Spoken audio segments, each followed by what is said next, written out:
Glória a Deus. Queridos, eu quero saudá-los com a paz do Senhor. Amém. Tome seu assento, por favor. Tome seu assento. Bom, eu quero mais um dia louvar a Deus. Obrigado. Agradecendo ao nosso Senhor por essa oportunidade tão maravilhosa de estar na companhia dos irmãos, pregando a palavra de Deus, adorando junto a vocês. E seja louvado na vida do pastor Leandro. Olha, amados, eu vou confessar algo que acho desnecessário, mas é atípico.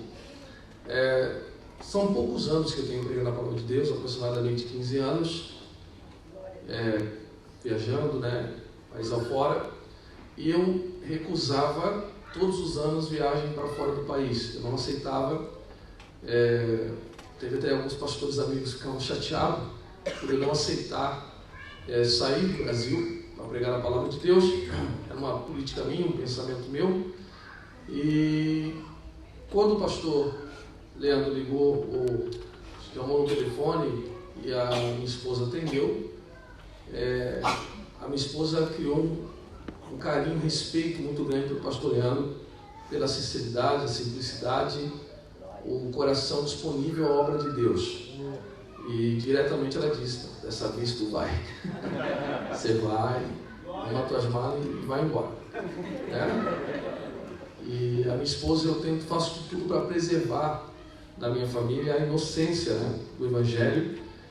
E ela percebeu o coração do pastor Leandro disposto a servir a Deus. Vocês têm aqui, nesta igreja, um pastor, e vocês, olha, eu acho que vocês deveriam se sentir privilegiados por ter um casal tão abençoado aqui na Paris, tá?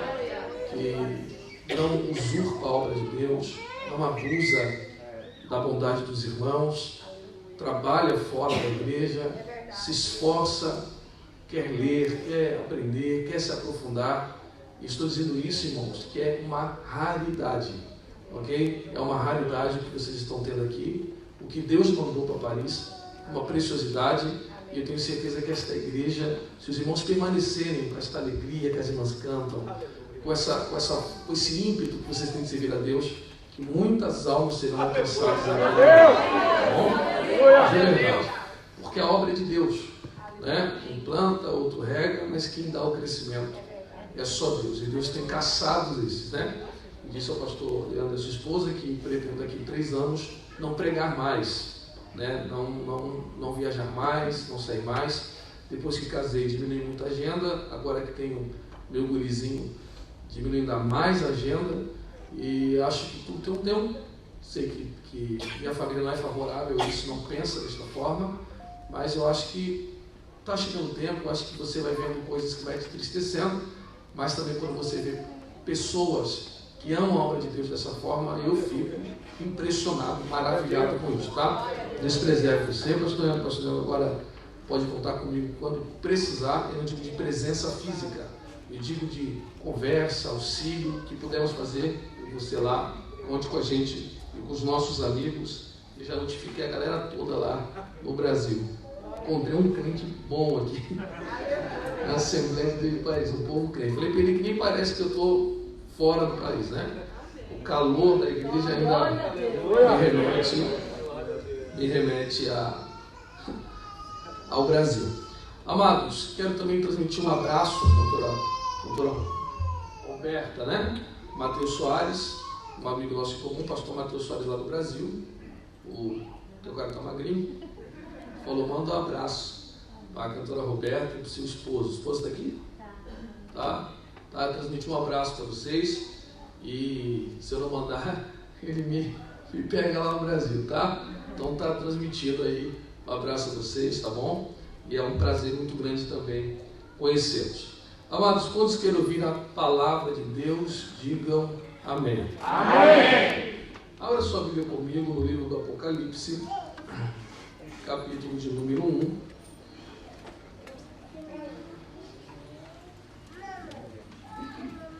Versículo de número 8. Glória a Deus. Apocalipse capítulo 1, versículo de número 8. eu disse na noite anterior, né, ontem, repito aqui esta manhã, faça como o pastor ensina vocês, tá? Você ensina que vocês têm que ficar em pé, você fica em pé, se sentados, sempre respeitando o ensino pastoral aos irmãos, tá?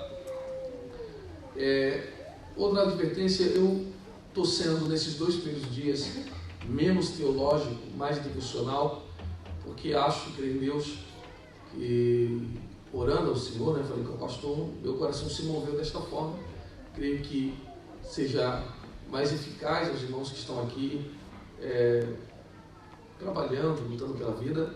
Então, nos outros 2 finais de semana, no sábado e domingo, no próximo sábado e domingo, aí seria um pouco mais teológico, por conta da escola, e no próximo domingo, mas esta manhã também quero ser mais devocional possível, espero que seja muito saudável a sua vida cristã, tá bom? Apocalipse capítulo 1, versículo 8 está escrito: eu sou o alfa e o ômega, o começo e o fim, diz o Senhor, que é, que era e que há de vir, o Todo-Poderoso. Eu, João, que também sou vosso irmão e companheiro na tribulação e no reino e na paciência de Jesus Cristo, estava na ilha que é chamada Patmos, por causa da palavra de Deus e do testemunho de Jesus Cristo. Se você puder e quiser, você diz amém. Amém. Tome seu assento, por favor. Amados, quando você exerce uma função, seja ela trabalhista ou ministerial, que o exercício desta função impacta vidas, naturalmente esse relacionamento, o que você exerce, e com o impacto que gera em pessoas, faz com que as pessoas impactadas ou influenciadas ou tocadas por aquilo que você está exercendo, criem rótulos acerca das suas características. Isto é normal, alguns podem achar ruim, pejorativo ou não, mas é comum entre os seres humanos rotularem os outros segundo a característica que se destaca ao longo do seu exercício, tá? Seja na igreja ou fora da igreja, relacionamento entre indivíduos faz com que alguma característica sua torne-se mais aguda, e sobre essa característica mais aguda, as pessoas criarão rótulos. Não digo apelidos, mas digo rótulos. Isto acontece também na igreja. É comum isto acontecer. Por exemplo, nós aqui, que somos assembleanos, ou você que é de alguma igreja com cunho pentecostal, ou seja, que crê nos dons e na nossa confissão de fé, sabe que nós temos uma grande gama de pregadores e bons pregadores espalhados pelo mundo. Só que cada pregador tem uma forma diferente de se expressar. Então eu tenho amigos que são mais enérgicos. E esses amigos que são mais enérgicos são chamados aí, entre aspas, de avivalistas, não é? Claro que a expressão avivamento nada tem a ver com energia. Avivamento está coligado a gerar vida, e gerar vida para nós está mais para arrependimento, ou lembrar que a gente chama de techuvá, né, de ouvir a voz de Deus e responder aquilo que está sendo convocado, e assim sucessivamente. Mas entendo que essa efusão, essa força para pregar seja caracterizada por um movimento, né, mais claro, mais evidente de corpos, e eles sejam chamados de avivalistas. Tenho amigos que são mais pregadores, que Deus entrega a eles mensagens voltadas mais à disciplina, ao comportamento, que é no caso do pastor Eliseu Rodrigues, é um grande amigo meu. Então, naturalmente, as mensagens que Deus entrega ao pastor Eliseu são mensagens mais de confronto. Então, são pregadores que são rotulados dessa forma. Existem pregadores que são voltados só para a família, ok? Alguns amigos meus estudam, fazem psicologia, se especializam nesta área e entendem que precisam tratar especificamente de casais, filhos, pais e assim sucessivamente. Então são pregadores voltados para a família e assim sucessivamente. Eu acho que estou sendo bem claro. Eu sempre fui um rapaz voltado ao estudo bíblico. Então, se você tem uma universidade, você sabe disso, quando você cursa uma universidade, seja ela teológica ou não, você tem uma grade curricular, uma grade de matéria, você tem que cumprir essa grade de matéria.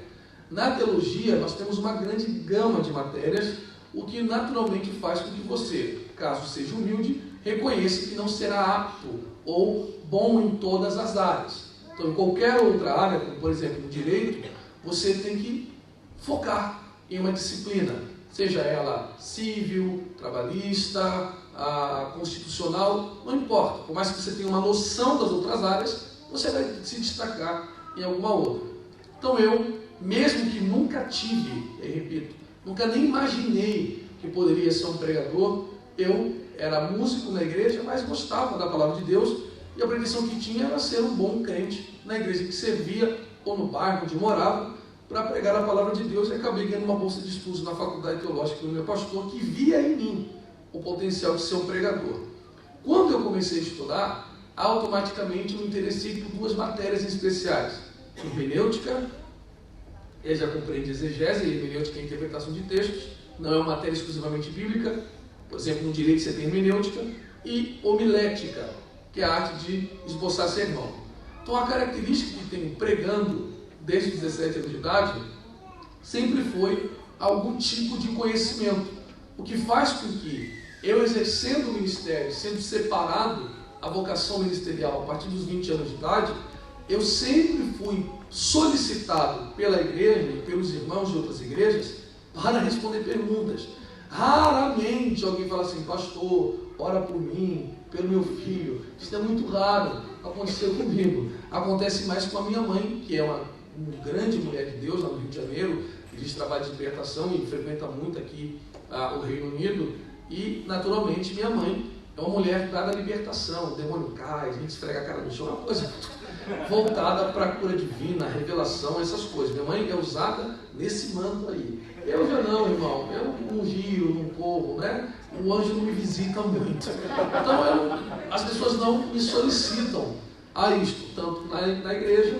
Eu prego no grupo de ensino, eu dou gabinete, eu trato mais desta área, ok? Então, todos os meses eu dou culto de ensino na igreja, participo de escolas bíblicas, desde os 24 anos de idade, prego em convenções da Assembleia de Deus, e quem é Assembleia sabe que isso é muito raro de acontecer. Então, sou voltado ao ensino e à pregação. Então, o que eu comecei a perceber? Que ao longo desses 15 anos pregando a palavra de Deus, ficou evidente que existem dois tipos de perguntas. Primeira pergunta: perguntas que são subjetivas. Segundo tipo, perguntas que são de cunho coletivo. Qual é a diferença dessas perguntas? Você vai entender. O que nos une aqui esta manhã é o propósito de servirmos a Deus. Então nós estamos unificados com o mesmo propósito de tributarmos a Deus aquilo que lhe é devido. Adoração, comunhão entre santos, e aí sucessivamente. Mas cada um aqui vive em um contexto distinto. Ao término do culto, o pastor me presta a bênção apostólica, você vai para a sua casa, viverá os seus dilemas, suas bonanças, suas alegrias, suas tristezas, o que faz naturalmente que você faça uma reflexão do momento de vida que você passa. Por isso, um conceito subjetivo acerca da visão da vida. Então, cada um aqui está preso em um momento da vida e fazendo indagações acerca deste momento, seja de prosperidade, de falta de saúde ou de escassez, não importa, você veio com o objetivo de adorar a Deus e de entregar a Deus aquilo que você sabe que, não podendo alcançar, Deus pode resolver por você.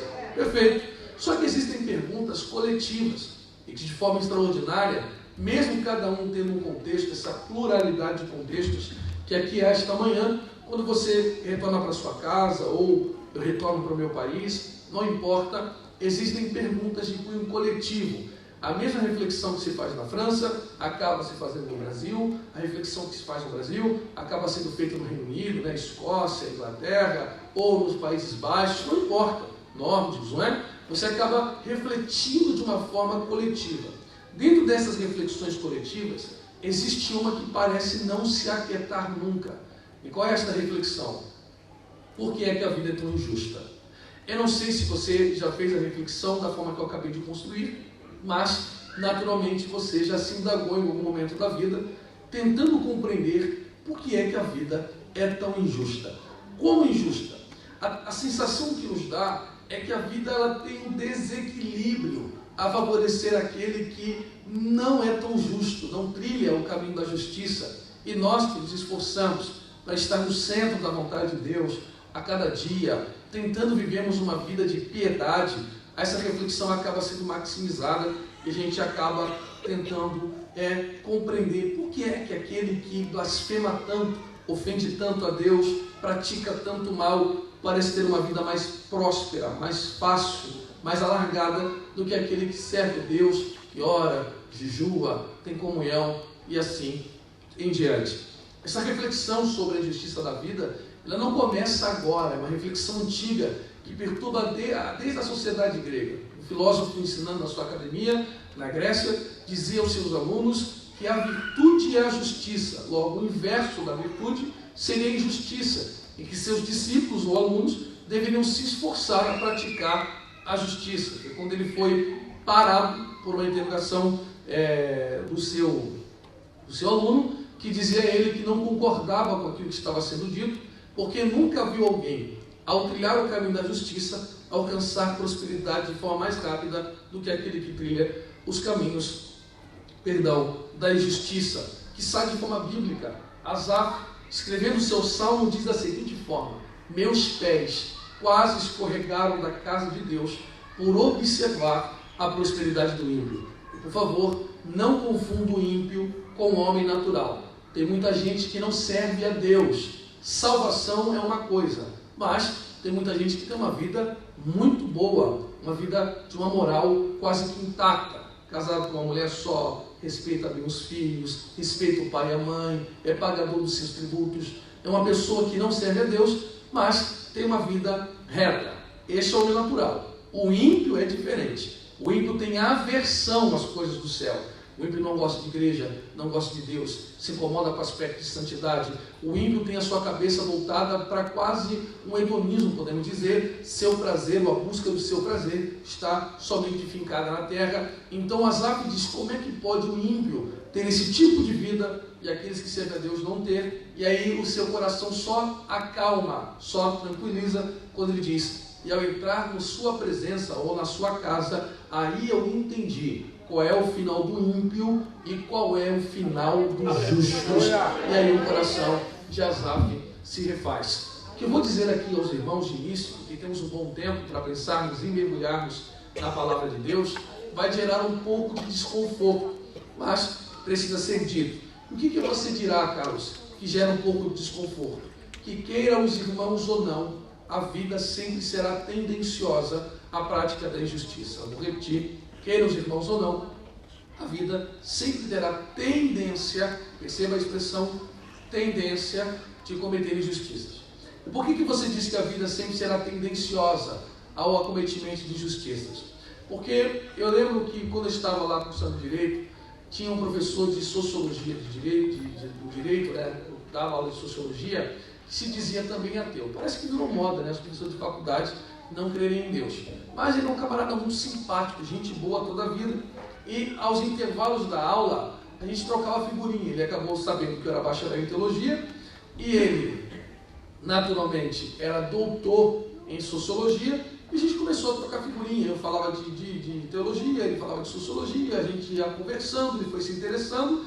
E dentro dessas conversas eu acabei dizendo para ele que eu, Carlos, não concordava com a figura que retrata a justiça. Os irmãos sabem que a figura que retrata a justiça é uma mulher que está com os olhos vendados, com uma afirmativa de ser cega e uma balança ferida na sua mão.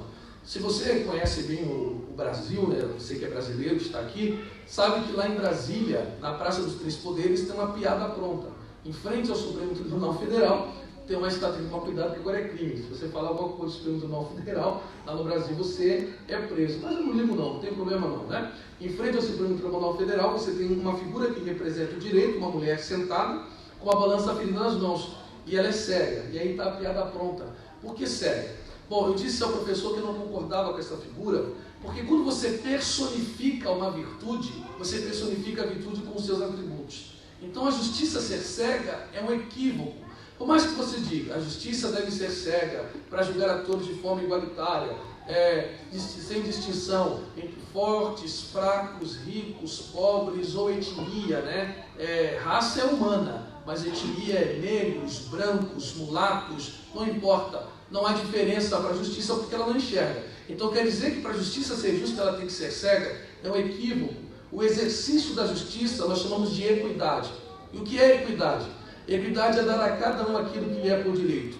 Aí você me pergunta, tá, pastor Carlos, quando é que a justiça é justa? A justiça é justa quando delibera as partes aquilo que é direito de cada uma. Alguém está me acompanhando? Diga amém, por favor. Amém. Perfeito? Isso é a justiça sendo justa. Só que para a justiça ser justa, a maior prova da justiça, ou a frieza do seu julgamento, está no flagrante. Então, o flagrante é quando o indivíduo é pego em ato criminoso, contra fatos não há argumento. Correto? Senão, cabe juízo. Cabe julgamento aí entre advogado, né, que ataca e que defende. E, naturalmente, vem esse que é mais contundente. Eu vou exemplificar aqui para os irmãos entenderem.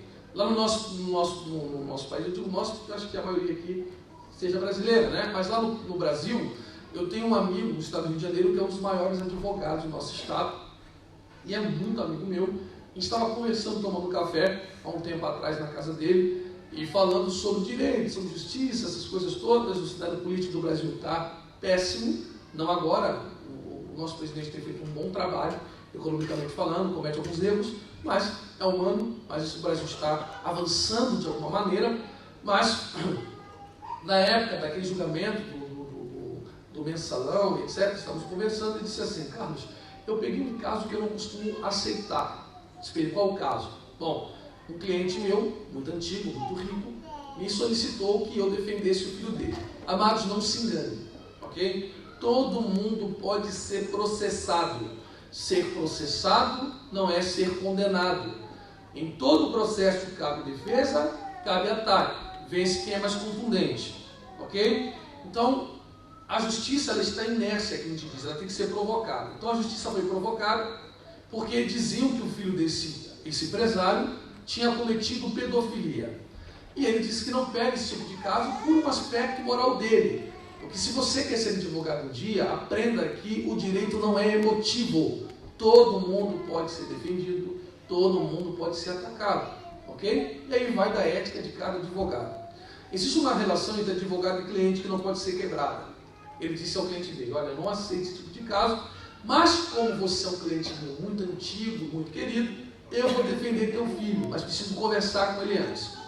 Então, uma dica. Se você está recebendo um processo e você mente para o teu advogado, você está colocando uma corda no pescoço. Salvo o caso, não sei se ficou muito famoso aqui na França, do jogador de futebol, uma determinada moça do Brasil, acusada de estupro, e ela cometeu fraude processual. Ela vai ser presa. Ok? Porque ela mentiu. Por isso que trocava-se de advogado. Então ela não tinha provas daquilo que estava dizendo e dizia tê-las. Então os advogados não queriam ficar com ela porque elas estavam cometendo fraude processual. Então ele chamou o rapaz e disse assim para ela, ó, para ele, me diga aí, você cometeu um crime sim ou não? Ele disse, olha, eu estuprei meu sobrinho de 8 anos várias vezes. Várias vezes. Cara, ele vai esbravejou, disse que esbravejou, tal, falou, vou te defender por seu pai. E ele foi para o julgamento, tendo já o julgamento quase que perdido. No inquérito, ou na acusação, né, na peça, não tinham recolhido a prova científica, não tiraram o sêmen reto do garoto. E quando ele percebeu que a prova era só testemunhal, ele martelou em cima disso, ganhou o caso. A criança está traumatizada, a família está destruída, o pedófilo está solto, porque vazaram os olhos da justiça e nem sempre a justiça enxerga o que de fato está acontecendo. E vira e mexe o sistema judiciário, ele tira de quem está errado, ele tira de quem está certo para dar a quem está errado, e quem está errado está recebendo coisa de quem está certo, e aí você vê que nem sempre a justiça do homem é justa. Só existe um tribunal, senhores e senhoras, que é justo em seu julgamento, porque o juiz desse tribunal é a própria justiça e ele não é cego.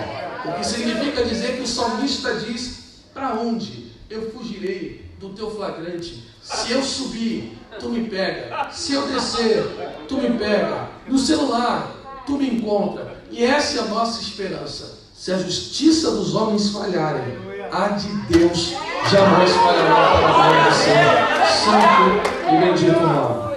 No entanto, tenho por quase que por certo, me perdoe, não é um desabafo, é só um empirismo, é só uma observação que pregar virou uma espécie de brincadeira. E a gente está colocando no altar pessoas que não, amados, se para você ser engenheiro, você estuda engenharia, se para você ser advogado, você estuda direito, por que para ser pregador eu não faço teologia? É um cego dentro do cego. Eu não estou dizendo que você precisa ser um doutor, mas você precisa saber um pouquinho só, um básico, sei lá, o que você está dizendo. O problema é que nós, pentecostais, parimos o neopentecostalismo. O filho é nosso. O filho é nosso. Ok? E no neopentecostalismo, não se cria uma estrutura de raciocínio para aplicar uma verdade. É só, como eu disse ontem, ouro e prata ou coaching. Para vencer, coitado, você é um coitado. E às vezes a consequência que a pessoa está vivendo é por conta dos seus próprios atos. Mas isso é uma outra observação. Mas a gente começou a colocar no altar e isso começou a gerar uma fragilidade na igreja. Então, se eu servir a Deus, e eu poderia citar nomes aqui, mas por ética, eu deveria, mas por ética não farei, para não cometer a Lashon Hará, língua venenosa, e não acabar me tornando leproso por conta da Lashon Hará, eu não vou citar nome de ninguém, porque cada um vai para a igreja que quiser, ok? Mas há um grande líder no Brasil, que trabalha na TV, que diz que depois que virou crente nunca ficou doente, que ficar doente é um equívoco, isso é um pensamento de confissão positiva. Como é que crente não pode ficar? Irmão, é um pensamento completamente distante da palavra de Deus, ok?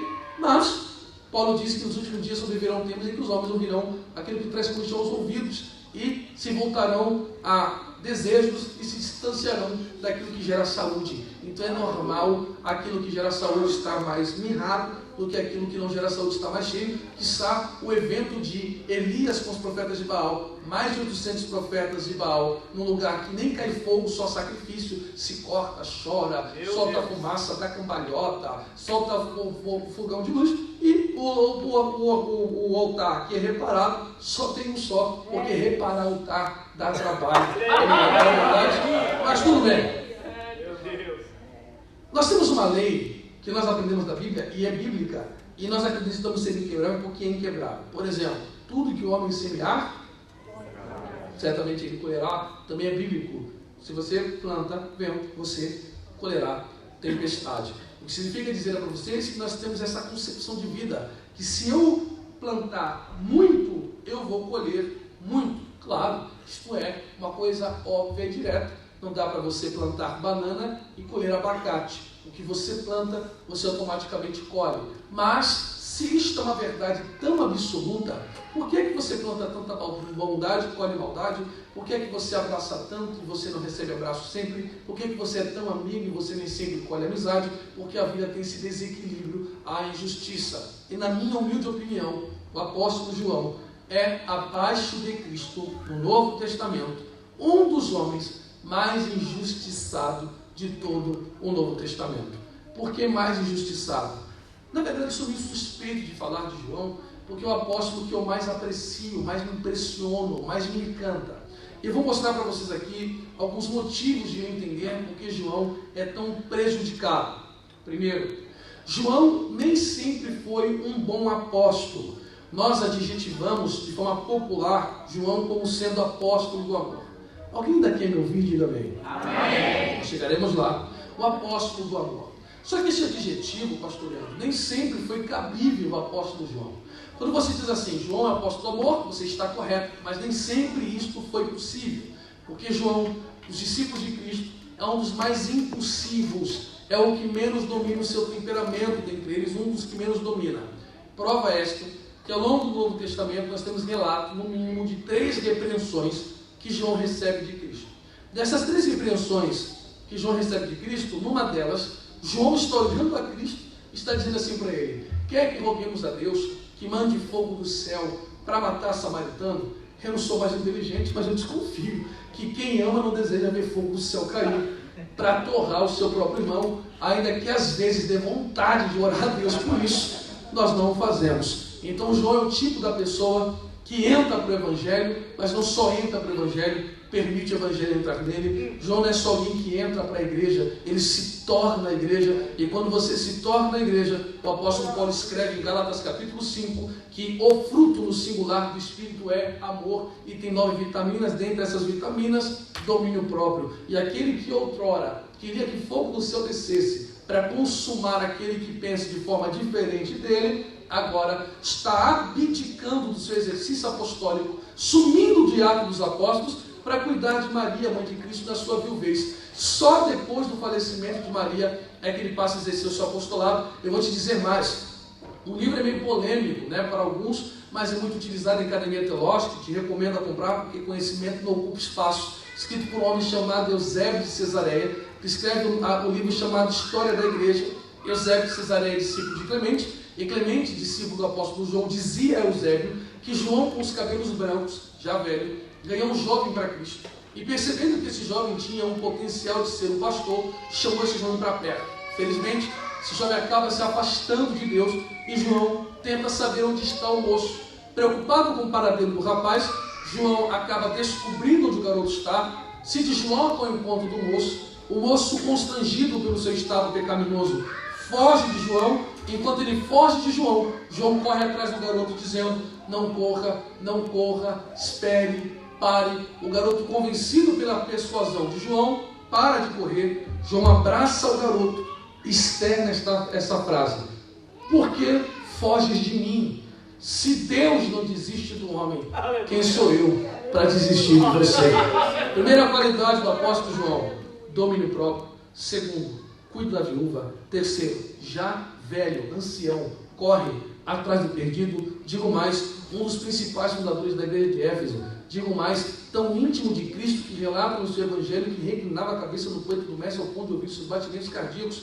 Digo mais, diferente do apóstolo Paulo, que na minha concepção é um bom teólogo, mas um péssimo pastor. E eu repito, para mim, Paulo não foi um bom pastor, só aprendeu a ser um bom pastor depois que recebeu um espinho na carne. E aí eu digo para todo mundo: não importa qual é o espinho, não importa, o importante é o efeito que o espinho traz. E qual é o efeito que o espinho traz? Antes do espinho, leia aí, Paulo diz: dos apóstolos eu sou maior, sou digno de ser chamado apóstolo, sou hebreu dos hebreus, eu sou o cara, eu sou o top, eu sou o bom. Joga fulano na mão do diabo. Aí ele diz: você está tão inchado, camarada, toma um espinho na carne. Quando colocou o espinho, ele disse: sou menor, tira o espinho da minha carne, nem digno de ser chamado apóstolo eu sou, tenha piedade. Está entendendo? Tudo importa o espinho, porque cada um tem o seu. O importante é o efeito que o espinho traz. E ele diz: eu não tiro o espinho para você entender que é a minha graça que levanta, que abate, que renova. Alguém pode glorificar a Deus por esse pensamento? Mas João, vendo a igreja abraçando o pensamento gnóstico, e aí não vou ter tempo de explicar, porque é uma outra mensagem do gnosticismo, escreve na sua primeira epístola pastoral, dizendo no capítulo 2: filhinhas, essas coisas vos escrevi para que não pequeis. Porque quem peca, no capítulo 3, versículo 8, ele diz, versículo 7, é filho do diabo, porque o diabo peca desde o princípio. Mas ele não bate, diz assim, mas se você pecou, joga na mão do diabo. Pelo contrário, ele diz: tendes um advogado, Jesus Cristo justo. Porque aqui ninguém é jogado no lixo, porque eu não morri por você. Aqui a gente joga o pecado fora, e a sua vida vale muito para a glória do nome de Deus. O que eu quero que você compreenda é que João plantou muito. E o que a vida deveria dar a João, irmão Mário, era uma vida extraordinária, ou no mínimo retribuir João de alguma maneira. E sabe o que um apóstolo recebeu? Sabe o que um amigo de Cristo ganhou? Sabe um fundador de igreja que ele ganha? Sabe o que um íntimo de Jesus, ao ponto de reclinar a cabeça no peito do mestre, acaba recebendo? Aquele que é chamado de um dos amigos de Cristo, um dos 3 mais íntimos. Sabe o que aquele que é transformado pelo poder do Espírito Santo, tendo domínio próprio, acaba recebendo? Uma passagem só de ida para uma ilha chamada Patmos.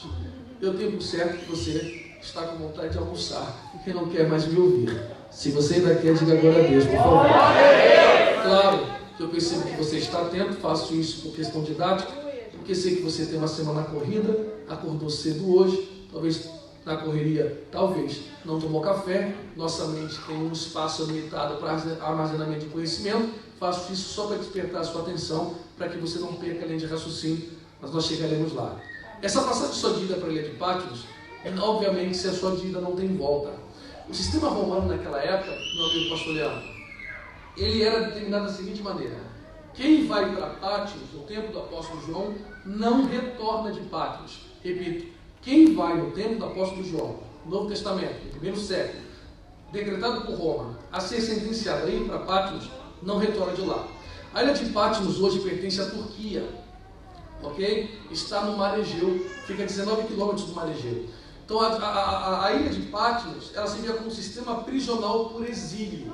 Então quando você ia para Patmos, você não retornava de lá. Então à margem do Mar Egeu, o barco ia cheio e voltava vazio. O barco vai cheio, volta vazio. Ninguém retornava de Patmos. Eu preciso ser honesto aos irmãos e não vim aqui ludibriar ninguém. Existe um campo teológico que não acredita que a autoria de Apocalipse seja destinada ao apóstolo João. Eles dizem que é um outro João, mas de forma majoritária, inclusive o nosso pensamento, acredita a João o livro de Apocalipse. Então, utilizando o pensamento majoritário, mais tradicional, do qual nós cremos que João foi escritor de Apocalipse, aí você vai entender algumas coisas. Quando Roma decreta João a ir a Patmos, e não temos uma conotação certa da expressão Patmos. Se você perguntar, pastor, o que significa Patmos? Eu não posso lhe dizer porque ninguém ainda descobriu o que significa literalmente o termo Patmos.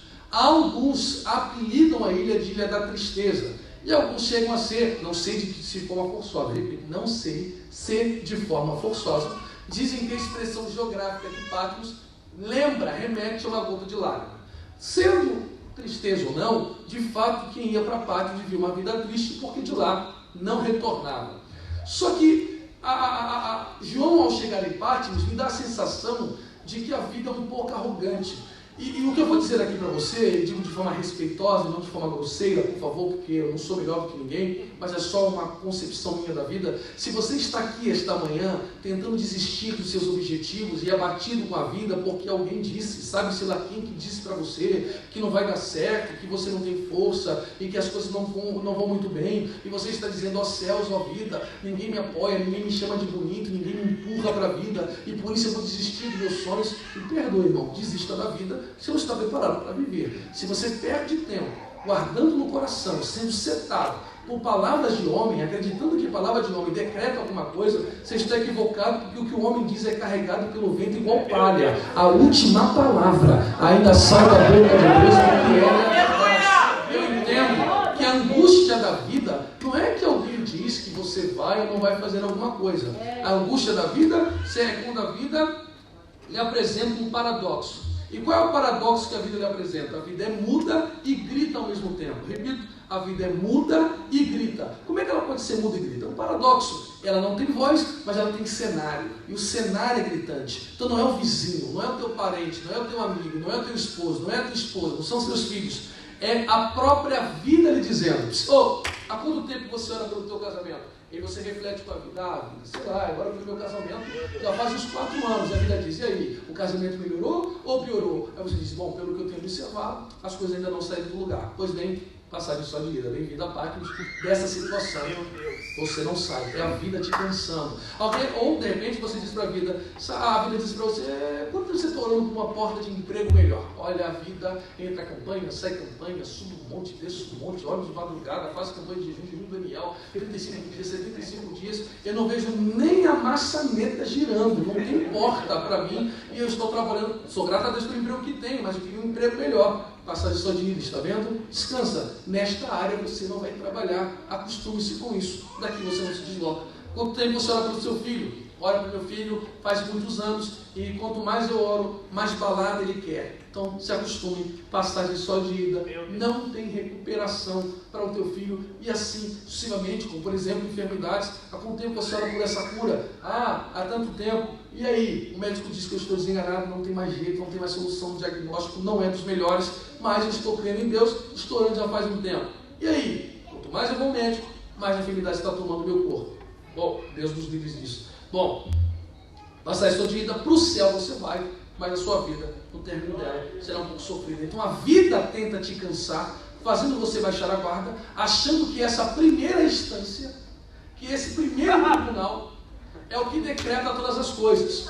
Quando João chega na Patmos, a primeira instância diz: não tem mais jeito, porque na estatística, quem vive o que você está vivendo, João, não retorna daí. Só que o advogado de João vai fazer uma visita.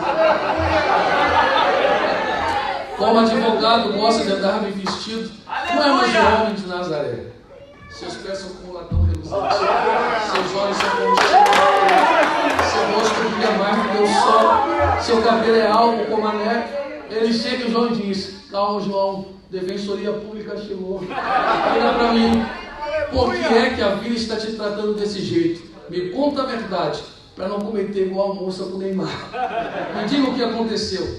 Ele disse: pois bem, sou irmão, companheiro, na tribulação, no reino, na paciência. Ele diz: eu não sei por que a vida está me tratando assim. Eu me esforço na oração, tenho comunhão com os irmãos. Se eu erro, converso com o meu pastor, tenho comunhão, tomo a ceia, oro. Aí Jesus disse: então está resolvido. Pode arrumar as tuas malas, porque o alvará de soltura vai cantar. Para aí, Jesus, como é que o alvará de soltura vai cantar? Quem vive o que eu estou vivendo não sai desta situação. É estatística. Aí Jesus disse: eu tenho a brecha na lei que vai te soltar da onde a vida disse que você não saía. Qual é a brecha na lei? Eu sou o alfa, eu sou. Agora atende, por favor. Olha, eu não sei como é que funciona aqui na França. Tem biblioteca ou livraria brasileira. Eu não sei como é que funciona aqui de fato, tá bom? Mas se você for ao Brasil, né, visitar seus parentes, você vai na CPAD, por exemplo, você tem uma Bíblia chamada Brit Hadashah, está como Bíblia judaica, tá? E ela vende na CPAD, é uma boa Bíblia. Eu não sou estudante de grego, minha mãe também é formada em teologia, e minha mãe entende mais de grego do que eu. Eu sou estudante de hebraico, bíblico, não hebraico por conversação. E no Novo Testamento, que é chamado de Brit Hadashah, Novo Testamento, né, que é a Nova Aliança, eles não chamam de Novo Testamento, nem de Velho Testamento, eles chamam de Nova Aliança. E na Nova Aliança, né, judaica, no versículo 9, você tem um acréscimo que encaixa de forma perfeita ao texto. E o que encaixa de forma perfeita? Ele diz assim, na Brit Hadashah: eu, João, que também sou vosso irmão e companheiro no reino e na tribulação e na paciência de Jesus Cristo, estava exilado. Quem me escuta, diga amém. Amém. Exilado na ilha chamada Patmos. A palavra exílio, do hebraico para o português, vem do termo golá. Golá é exílio no hebraico. Só que a palavra golá não tem a primeira letra do Aleph Beit, alfabeto hebraico, não tem a primeira letra. A primeira letra do alfabeto hebraico é Aleph, a última letra do alfabeto hebraico é Tav, e não tem essa primeira letra no termo exílio. Se Jesus está dizendo: eu sou a primeira letra, ele está dizendo assim para João: João, onde você está? João diz: no golá, no exílio. Aí Jesus diz: então eu sou a letra primeira que vou me encaixar, que vou entrar no teu exílio. Se você escrever, é que eu dei mole, mas no sábado, como o sábado será fechado, no domingo que será aberto, eu vou ver se eu trago o termo golá e golá, tá bom? Então, no termo golá você não tem Aleph. Se você encaixar um Aleph na palavra exílio, não no começo, nem no fim, mas no meio da palavra exílio, como se você rachasse a palavra exílio, fendesse a palavra exílio, quebrasse a palavra exílio, encaixasse só a primeira letra na palavra exílio, o termo de golá torna-se geolá. E uma letra não muda a sua fonética, muda o significado. De golá, exílio, geolá, que significa redenção. Jesus está olhando para João e está dizendo: quem é a vida? E o seu tribunal e a sua instância para determinar quando você deve começar a orar e parar de orar, quando você deve acreditar e desistir de acreditar. Ei, João, quando eu entro na vida de alguém, o exílio é obrigado a virar redenção para a glória do meu nome. Para nós mergulharmos de uma vez por todas, o que eu vou dizer aqui agora também não é presunçoso, é só também uma visão. Nós não aprendemos a viver direito. Vou repetir para você: nós estamos vivendo errado. E o que é viver errado? você cisma em enxergar com os olhos, quando na verdade você deve enxergar com os ouvidos. Crente não enxerga com os olhos, crente enxerga com os ouvidos. Crente não enxerga com os olhos, crente enxerga com os ouvidos. Como assim não enxerga com os olhos, enxerga com os ouvidos? Porque o justo viverá pela fé. E o que é a fé? A fé é o firme fundamento das coisas, mas é a certeza. Eu não estou vendo, mas estou esperando. Eu só espero o que me notificaram que chegaria. Então a fé me faz crer nisso. Por mais que os olhos me desenganem, me enganem, Deus disse, vai chegar. E eu espero certo que chegará. Então Deus precisa me ensinar a viver. Como é que Deus me ensina a viver? Ele pega Ezequiel pelo Espírito, conduz Ezequiel a um vale e diz a Ezequiel, o que é que você está vendo? Ezequiel disse, meus olhos, primeira instância, o que foi sentenciado? Morte. Estou em um vale de ossos sequíssimos. Redobre a atenção, por favor, para a gente mergulhar. Eu sei que me estendi muito na introdução, mas achei necessário para a gente criar um raciocínio sólido. Sequíssimos, pastor Leandro, é um superlativo que condiciona os ossos a uma secura extremada. Olhe para mim, por favor. Por mais que Ezequiel esteja dizendo, os ossos estão sequíssimos, pastores, na lógica, e lógica não é a prova de nada, mas é a possibilidade dentro da realidade apresentada, Ezequiel está dizendo assim, a morte não mora aqui ontem, a morte mora aqui há muito tempo. Por que Ezequiel, a morte mora aí há muito tempo? Porque esses ossos foram cadáveres que se decomporam, que viraram esqueletos, que se desmontaram, que se espalharam, que secaram e ficaram sequíssimos. Então a instância está dizendo para Ezequiel, depois da vida, da morte, segue-se o juízo, não tem mais volta, acabou, acabou, acabou, acabou, acabou. Aí o Supremo Tribunal diz assim para Ezequiel, e aí? O alvará de soltura pode cantar.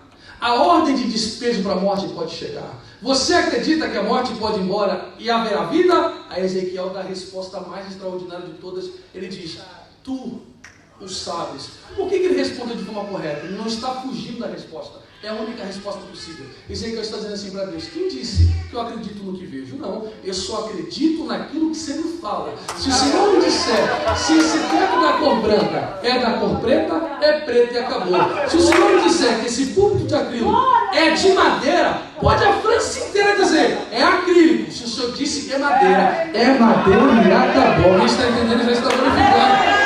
Aí o tribunal disse assim, querido Mário, o tribunal disse assim, então toma aí a ordem de despejo e diga para a morte, bater em retirada que a vida vai voltar para o vale. Aí Ezequiel, inteligente, diz assim, morte, não era a minha palavra, porque eu não sou juiz de nada, mas é na ordem de despejo do Supremo Tribunal e lá não cabe recurso. Ossos secos voltem para o seu lugar. Aí o osso deu uma olhada no alvará, a assinatura do juiz eu conheço. E aí houve um estalo, um rebuliço, e cada osso foi juntando ao seu osso, e tudo ficou ao lugar. Deixa eu lhe dizer algo, eu não sou da área de saúde, minha esposa aqui é da área de saúde, eu só sou um curioso, ok? Em psicologia, sociologia, essas coisas, eu só sou um curioso. Mas se tem alguma enfermeira, fisioterapeuta, não importa. Corrija-me se eu estiver errado. Dentro do osso você tem algo chamado popularmente de tutano, mas na verdade cientificamente chamado de medula óssea. A medula óssea gera 3 substâncias, hemácias, leucócitos e plaquetas. Hemácias são geradores de glóbulos vermelhos, leucócitos geradores de glóbulos brancos, que são substâncias geradoras de sangue, que segundo a Bíblia, sangue é princípio de vida. Então Deus está dizendo para Ezequiel, quem disse que eu preciso de alguma coisa do lado de fora para mudar a tua vida? A pergunta não é o que você tem fora, a pergunta é, tem tutano do lado de dentro? Tem vida do lado de dentro? Aí você me pergunta, o que é a vida do lado de dentro? Vem cá, por favor, vem cá. Fica aqui. Isso, fica aqui, pastor. Fica aqui, vem para a igreja. Presta atenção, o apóstolo Paulo diz assim, pois o Espírito de Deus testifica com o nosso espírito que somos feitos filhos de Deus. Aqui na igreja eu acredito que vocês são tricotômicos, corpo, alma e espírito, correto? Nós somos dicotômicos como os presbiterianos, que acreditam em alma e corpo. Então, o que é? O corpo é só invélvido. Então, pastor, é a alma. O que é a alma? Sede das emoções, intelecto, vontade e etc. Aqui estão as suas emoções, na alma. E o espírito? Segunda tricotomia é a consciência, intuição e percepção da glória de Deus. Para Paulo, o Espírito de Deus não encosta primeiro na alma, para depois tomar o Espírito. Primeiro, ele encosta no Espírito, para o Espírito tomar a alma. Sem Deus, sem enterrar os olhos nos ouvidos. Será que você quer ouvir mesmo? Sem enterrar os olhos nos ouvidos, acontece o inverso. Sem Deus, sem a graça, sem a fé, você vive assim. A instância solta a sentença, a alma está agora o Espírito. A alma está dizendo assim, ó, chora, desespera, para, tira, baixa a guarda, não tem jeito, não tem solução, não tem como resolver, não tem porta aberta, vai embora, desista de tudo, joga tudo pro alto. O Espírito de Deus faz o seguinte: tira os olhos da sua cara, enterra nos ouvidos, e aí o desequilibrado deixa a emoção falar mais alto do que a consciência. Todo desequilibrado deixa a emoção falar mais do que a consciência. Mas como nós somos humanos, dado ao desequilíbrio pela primeira instância da vida e as suas injustiças, o Espírito de Deus encosta na tua consciência e diz para a consciência: para de deixar uma te chacoalhar e diga para as tuas emoções: tu és filho de Deus. Levante a tua mão mais alto que você puder, não baixe a sua mão, levante a sua mão mais alto que você puder, porque eu vim profetizar de olhos abertos e sem medo de errar. Pode preparar o culto de ação de graças que você dará, porque a partir desta manhã, princípio de tarde, não passará. Haverá um rebuliço tão grande na sua vida que as estatísticas da vida serão contrariadas. Deus trará o impossível para o possível, para o nome dele ser glorificado na sua vida, na sua casa, na tua família. Quem acredita que Deus tem poder para mudar a história do homem, abre a tua boca, dê uma rajada de glória e celebra a Deus.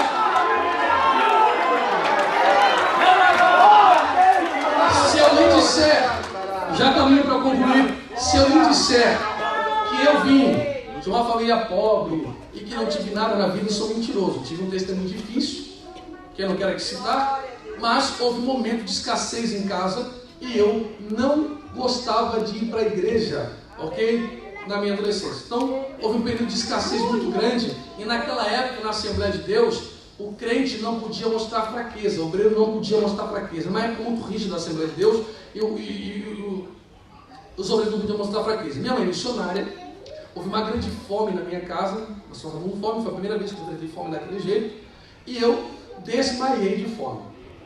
Minha mãe não gostava de contar fraqueza, ficava esperando em Deus, e aquilo me revoltou muito. Disse para minha mãe: como é que é isso aí?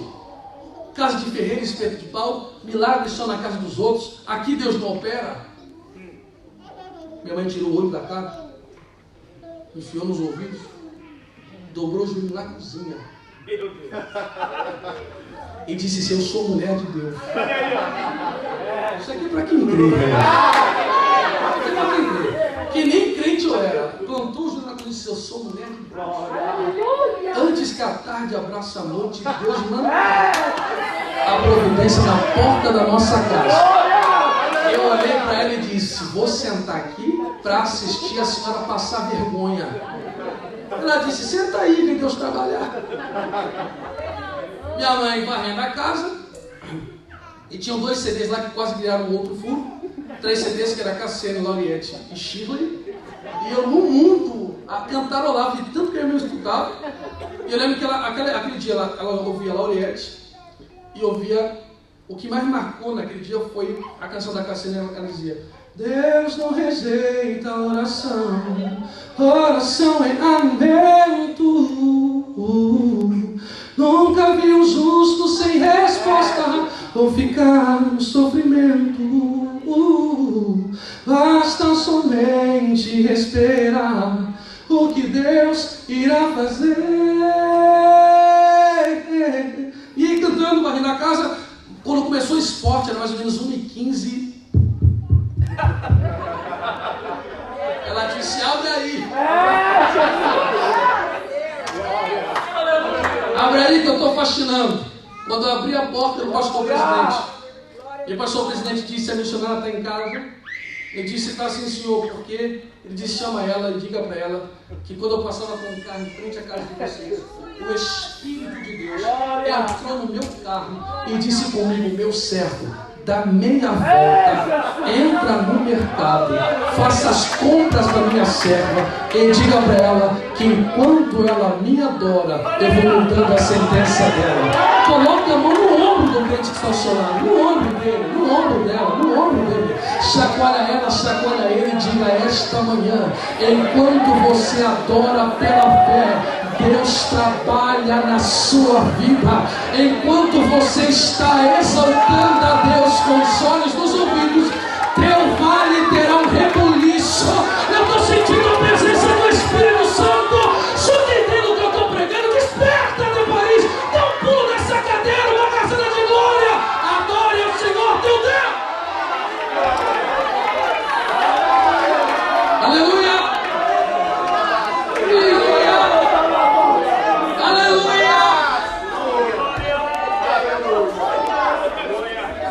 Para eu concluir, e eu serei bem rápido aqui para não estourar o horário e abusar da bondade dos irmãos. Mas eu só continuo se você quiser. E ainda que eu vi, diga amém. Creio que 5 minutos será o suficiente. E eu passo o microfone ao pastor Leandro. Amados, lembra lá no início? Eu disse que a vida tem tendência. Eu disse que ela só erra, porque eu seria um menino. Eu disse que ela tem tendência ao erro. Sim ou não? Aleluia. Então tem muitas vezes, a maior parte das vezes, a vida certa no que nos erra. Quando você nasceu, Deus que é o dono da empresa, olhou para a vida e disse assim: encosta na maternidade e dê a fulana, a Beltrano ou a fulana 2 presentes. Qual? Primeiro, uma passagem só de vida, porque depois da morte cessou. Então a gente não crê em reencarnação, a gente crê em ressurreição. Ressurreição é continuar indo, porque você ressurge. Aleluia. É só ida, não tem volta. Então a gente, dá um ticket de passagem para eles, que vai durar mais ou menos aí. Hoje o ser humano vive mais, mas acredito que com saúde plena aí, 70 anos. Né? Diga para ele. Mas quem viaja carrega mala. E Deus diz, dá uma mala de presente. Você diz, que mala? Eu vou te explicar. Quem está acostumado a viajar muito, levante a mão. Muito. O que são as pessoas? Você está acostumado? Então acredito, qual é o seu nome? Vai! Yannick. Não é difícil não. Yannick. Então Yannick está acostumado a viajar assim como eu. A minha esposa não viaja como eu viajo. Mas eu não abro mão de viajar com ela no mínimo 2 vezes por ano. Então eu já tenho uma viagem programada com a irmã Cristiane para março. Uma viagem de família. É uma luta viajar com a minha esposa. Porque quando eu estou no Brasil, eu passo um final de semana com uma mala de mão. Eu abro a mala. Tá rindo, né? Se identificou? Eu abro a minha mala e sei para onde estou indo e o que preciso carregar. Então a minha mala é pequena. Quando eu viajo com a irmã Cristina, é daquela mala que está lá e mais mochilas e outras coisas. Porque a irmã Cristina, quando eu vim para cá, eu vinha para pregar, eu tinha que trazer camisa para cada dia, camisa para baixo, preciso trazer sapato, tênis, roupa de frio e etc. Vou passar muitos dias aqui, semana. Então aquela mala grande eu trouxe e ainda tem espaço nela, eu não totalizei a mala, ela deu 20 quilos. Com a minha esposa não, ela abre a mala, ela quer botar na mala 300 sapatos, 400 saias, milhões disso, tá entendendo? E eu digo para a irmã Cristiane, filha, tu não vai usar isso. Mas ela vem com o argumento máximo feminino. Qual o argumento máximo das mulheres? Você não é mulher, você não entende. Tá certo? Eu fico calado. Como ela enche a mala, aquilo vira um trambolho e chuta aqui e carrega o peso. Ok? Então eu carrego aquele peso enorme, levo, às vezes para um excesso, para a irmã Cristiane passar 5 dias, usar 30% da mala, e todo o retorno ela solta uma frase que me dá vontade de orar a Deus para que a Lei Maria da Penha seja revogada. Se eu mataria ela com faca de pão, ela diz assim: ai, amor, não é que eu não usei nada, porque quem não sabe viajar não sabe carregar as coisas. Meu Deus, olha aí, ó. Não foi claro? Você então. Viagem se carrega prioridades. O supérfluo aparece no decorrer do caminho. Então eu olho para a mala antes de ir para a França. Vi a temperatura possível, sabia que não estaria tão frio. De variação de 10 a 23 graus, 22 graus, não é tão frio. Vi quantos dias ia pregar, quantas roupas tinha que trazer, para não dar trabalho de lavar roupa, mesmo que eu estivesse no hotel, para não gerar despesa para a igreja. Já trouxe bastante camisas para que não gastasse, não fosse pesado aos irmãos. Fui fazendo as coisas tudo certo. O supérfluo eu compro na farmácia, eu vou no mercado e vou comprando as coisas, porque a mala é decisão. Uma hora eu vou ter que abrir a mala e a mala vai conversar comigo dizendo: bem-vindo, Carlos, às suas escolhas. Deus te deu uma passagem de ida e uma mala chamada livre-arbítrio. Meu Deus. Como a palavra de Deus é espada, ela tem gume tão afiada que divide juntas em medulas. Então, primeiro as mulheres e depois os homens. Sabe o que mais me impressiona? Alguém dizer: casamento é um perigo. Você não namorou? Olha para cá. Você não namorou, irmão? Você não teve tempo para conhecer essa pessoa? Olha aí. Você não frequentou a casa dela, a casa dele? Primeiras semanas, tu não frequentou a casa dele? Tu não conversou com a sua sogra antes? Você não viu um tipo de família? Porque aqui em casa, a casa é com a família. É verdade. Você não viu que você estava se enfiando? Presta atenção. Você não viu que esse camarada não para emprego nenhum? Meu Deus. Você viu que ele não gosta de estudar, ele não gosta de ler, não respeitava a própria mãe, não pede bênção aos pais. Não pede bênção. Pai, bênção. Só dizia para o pai: eu te amo e estou com saudade, Réveillon e Natal. Diz que ama amigo, mas não consegue amar os pais. Você quis casar. E o pastor te disse: minha filha, camarada não dizima, não oferta. Ah, eu sou obrigado, não vou para o céu? Claro que não. Quem diz? O que salva é a graça. Mas se eu gastava dinheiro com balada, como é que eu não quero ver a Paris crescer? Sou grato a Deus. Eu quero dizimar, eu quero ofertar. Eu quero falar: pastor, vamos investir na obra, vamos fazer essa igreja crescer. Você acha que vai te dar Carmen Stephens? Dior? Ah, pastor, mas ele é um tchutchuco. Botou na mala, irmão. Vai carregar o resto da viagem. Meu Deus. E nós homens? Meu Deus. Pior do que mulher que reclama de casamento é homem que reclama. Você não namorou ela? Você não foi na casa dela? A mãe dela não disse para você: minha filha não lava a louça. Como se lavar a louça caísse as mãos. Mas você conheceu ela assim, ela foi educada assim. Você não percebia que ao chegar no culto, ela ficava olhando para o teto, para o cabelo, para a unha? Você não percebeu que ela não dobra o joelho, ela não agradece a Deus, ela não fecha os olhos, ela não ergue as mãos? Você não percebeu que ela nunca leu a Bíblia? Ela coloca no Salmo 91, deixa em cima da estante, achando que isso é um amuleto para a fé. Você não percebeu que ela se esquiva da igreja, vem com preguiça? Mas você dizia: ai, pastor, quando o ventilador bate, os cabelos dela soltam um cheiro, e olha, Deus, como flecha acertou meu coração. Meu Deus. O pastor te disse: filha, ela não ora, não tem compromisso, só entende marca de roupa, de perfume, não será uma boa esposa, não vai orar por você, não fará jejum. Se você tiver um ministério, tu vai padecer. Mas você quis casar, porque você dizia: é um violão, agora é um banjo.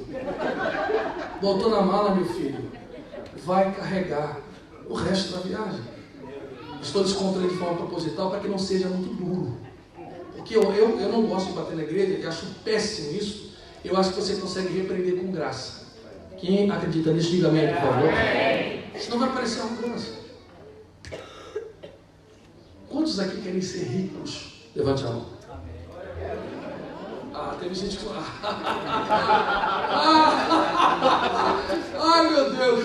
Deixa eu te dizer, para de ser franciscano. Dinheiro nunca foi problema, amor ao dinheiro é que é problema. Se você ama o dinheiro, você está com problema. Mas dinheiro ajuda muita coisa. Você pode sustentar missionário, você pode fundar a igreja, você pode abençoar a tua família, você pode... Sim ou não? Sim. Claro. Aí um rapaz me perguntou, já fechei aqui. Pastor, por que judeu é rico? Eu disse, você quer o espiritual ou quer o físico? Ele disse, o espiritual eu sei, eu quero o físico. Eu disse, eles vão alfabetizados para a escola. Dos lemas da vida do judeu, um deles é escrever livro. São chamados de ratos de biblioteca, os maiores ganhadores de prêmio Nobel do mundo. Se quiser, eu vou dando mais. Lembra quando a tua mãe dizia, leve a sério o colégio?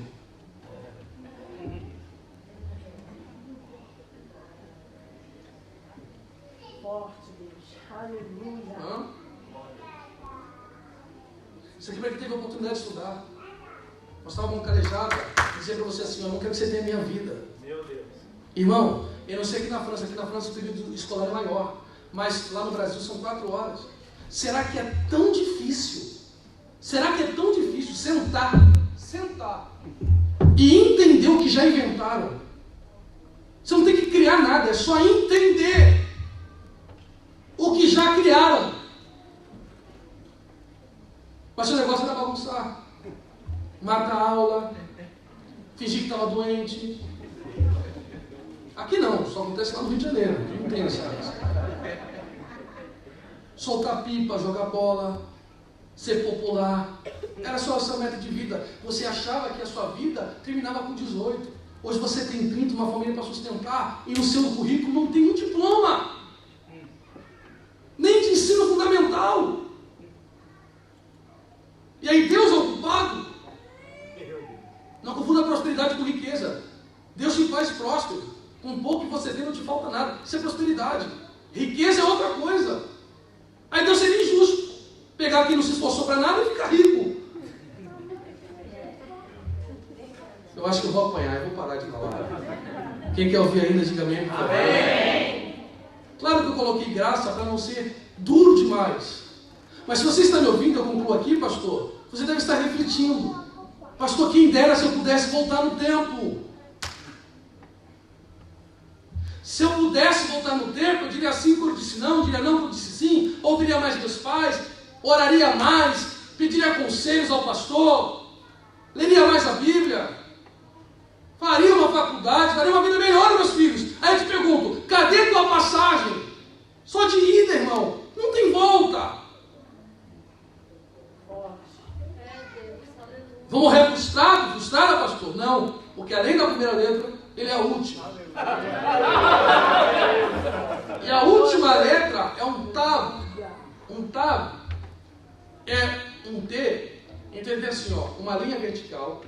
Eu devia ter escrito. Uma linha vertical, uma linha horizontal e uma linha vertical com uma dobrinha assim. Se você separa essas duas partes assim, isso aqui é um Dalet, que equivale ao D, e essa letra aqui é um Nun Soft, que equivale a N final. Você tem 2 tipos de N no hebraico, um Nun normal, de início e meio de frase, e um Nun Soft, que é um Nun final. Um Nun final, ele tem uma linha assim. Presta atenção. Letra D e N no hebraico é o radical da palavra Dan. Se tu não deu glorinha a Deus aqui, irmão, e você está com a cabeça daqui de cima. Presta atenção. Dan, quem é Dan? Uma das 12 tribos de Israel. As tribos de Israel estavam acampadas, cantora Roberta, em torno do tabernáculo de Moisés, sim ou não? O tabernáculo de Moisés era quase isso aqui, um retângulo. Você tinha 3, 6, 9, 12 tribos. Em cima da torre, escuta aqui que eu vou terminando aqui. Em cima do tabernáculo, você tem uma nuvem. Então a nuvem faz isso aqui, pastor Leandro. Quando a nuvem sobe, a ordem é desmonta a tenda e vai. Quando a nuvem para, qual é a ordem? Para e monta a tenda. Eles estão no deserto. Onde eles estão? No deserto. Deserto não é pavimentado, então você vai sem saber caminho de volta. É o processo da vida. Qual é o processo da vida? Nós estamos no deserto da vida, rumo a Canaã, guiados por uma nuvem. E essa nuvem diz assim, ó, vai para construir ali, para construir. Vai para construir ali, para construir. Então a vida é uma sucessão de uma ida sem volta, de construir uma manhã com as peças que eu carrego hoje. Então Deus está dizendo, preste atenção no que você pega hoje, para o teu projeto amanhã não ficar torto. Preste atenção no que você carrega hoje, para o teu projeto amanhã não ficar torto. Qual é o nosso problema? Somos ansiosos demais. Quando a nuvem diz, vai, você foi sem pensar direito, não orou, não pediu, não clamou, não ouviu pai, não ouviu mãe, e foi. Quando você foi, algumas peças ficaram para trás. E quando as peças ficaram para trás, você foi, dá licença, pastor, você foi construir uma manhã. Quando você foi construir, você percebeu que o projeto para ficar reto começou a ficar torto. Porque peças que você tinha que carregar se perderam no chão do deserto. E como não é pavimentado, não dá para voltar. Se não dá para voltar, o projeto fica torto. Então hoje, com a consciência cristã, você diz, quem dera se eu fosse crente antes, quem dera se eu tivesse aceitado Jesus antes, quem dera se eu tivesse orado mais, o meu projeto já está mais reto. Mas se você está no deserto, é sinal que você não é mais escravo do Egito. E como você não é escravo do Egito, quem te guia é Letatave. O Deus que te arrancou do Egito, deixou das 12 tribos, uma tribo esperar. Qual é a tribo que espera? A tribo de Dan. Todo mundo carregava uma coisa, a de Dan ficava. Qual é o objetivo de Dan? Fiscalizar o chão. 11 tribos iam. Alguém está entendendo, já está dando glória a Deus. A tribo de Dan fiscaliza o chão. Todo mundo indo e Dan assim, ó. Deixa eu ver se um desesperado, se um ansioso, deixou uma peça cair. Dan pegava a peça, ia até o acampamento e dizia, não precisa mais chorar. Porque depois que você abandonou a vida de escravo, porque recebeu o Cordeiro Pascual para o lado de dentro, Deus me deixou na tua retaguarda para restituir o tempo que foi perdido lá em vida. Alguém pode dar glória a Deus se você acredita? Para eu concluir, levante a mão lá em cima, mais alto que você puder, mais alto que você puder. Eu tenho que por certo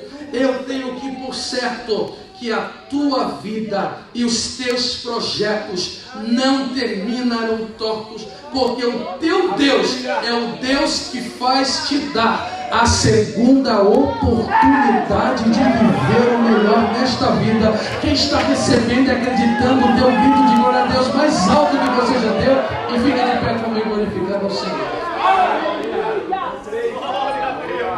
Glorificando ao Senhor.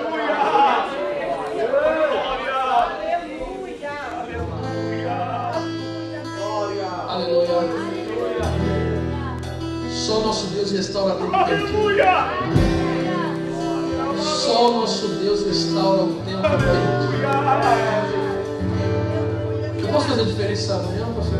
Eu quero fazer uma oração. Irmão, não existe esse negócio de oração forte, não existe oração fraca. Oração é oração. Tem oração fraca. Eu quero fazer uma oração direcionada, com objetivo. Se você ouviu esta mensagem, não importa qual parte da mensagem falou o seu coração, seja você refletindo, pastor, olha, quando eu estava no pecado, errei tanto, fiz tanto, poderia estar melhor, mas eu reconheço. E a Bíblia diz, se meu povo se chama pelo meu nome, se humilhar e orar, e se converter dos seus maus caminhos, eu, Senhor, ouvirei dos céus, perdoarei o pecado e saro a terra. Está na hora da sua terra voltada a fruto, pela glória do nome do Senhor Jesus Cristo. Quem recebe o que eu estou pregando, diga glória a Deus, por favor. Estou passando por um processo de justiça, eu quero orar por você.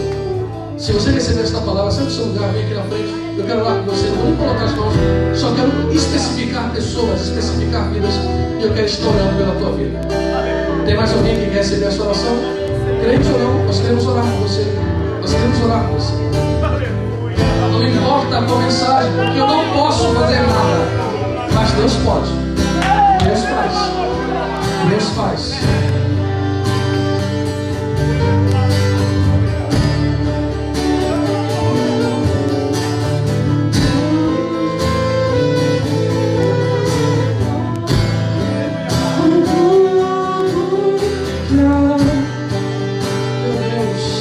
Estenda essas mãos para cá, irmãos.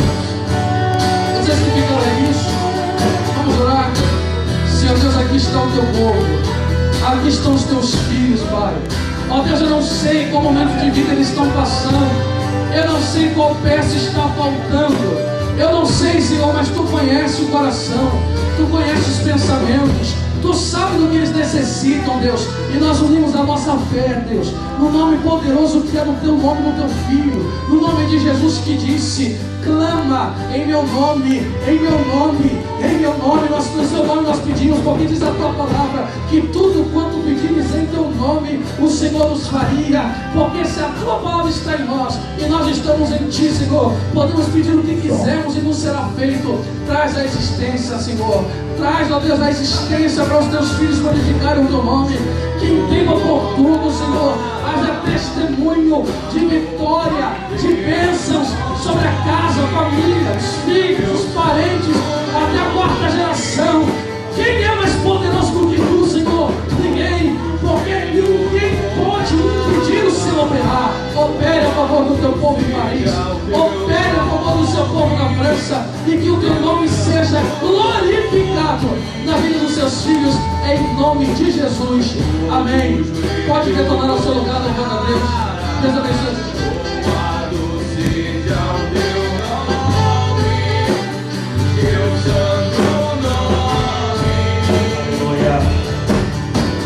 Se você puder, abraça uma pessoa.